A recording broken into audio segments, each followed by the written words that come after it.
In these problems, we are dividing a mixed number by a whole number. And we're just going to treat this like fraction division because I think that's the easiest way to go about it. Although there are some shortcuts, and if a problem comes up where the shortcut makes sense, I'll show that to you. For this one, I think it's best to do it step by step. And we're going to first convert the mixed number into an improper fraction. So we're going to multiply this denominator by the whole number. So that's multiplying, that gives you 30, and then you add that to the top.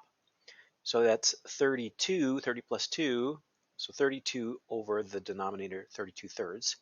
And then we're going to divide this by 4. Let's write 4 as a fraction, because when we divide by a fraction, we multiply by the reciprocal. So we'll put multiply and 1 over 4 instead of 4 over 1. Now that's not too bad. I could multiply there and then try to simplify it. I am noticing though that 32 is divisible by 4, so we could just turn this into an 8 and it'll be a little simpler. So now I have 8 times 1 across the top when I do the multiplication, and just 3 times, well, this should really be thought of as a 1, 3 times 1, and we can convert this then back to a mixed number. So how many 3's are in 8? Well, 3 times 2 is 6. So there's 2, and let's see, that left 2 over, because 8 minus 6 would be 2. So we get 2 and 2/3 for our answer. All right, let's try one more. Now this one actually pays to do the shortcut, but let's do it the long way first. So we're going to start by converting the mixed number to an improper fraction. So we multiply here, that's 36, and then we add here, so that's 39 fourths. And we're going to divide that by 3. We'll write that as a fraction, and then we can rewrite this as a multiplication problem by giving the reciprocal of the fraction that we're dividing by.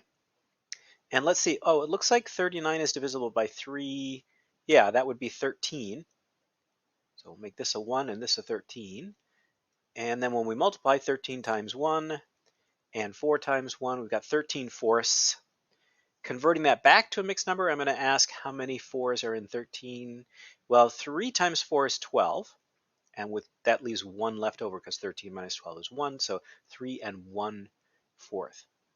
Now, that's correct, but I could have gotten there a lot faster. Here's the other way to think about this. 9 and 3/4 is the same as 9 plus 3/4. So we can just divide each of these by 3 and add them together. Well, 9 divided by 3, that's easy, that's 3. 3/4 divided by 3, well, there's 3/4 divided by 3, you only have 1/4. So it's 3 plus 1/4, and that's exactly what we got here. So sometimes if it makes sense to break them apart and then add them back together after you do the division, that is allowed. So that's a little bit of work with dividing mixed numbers by whole numbers.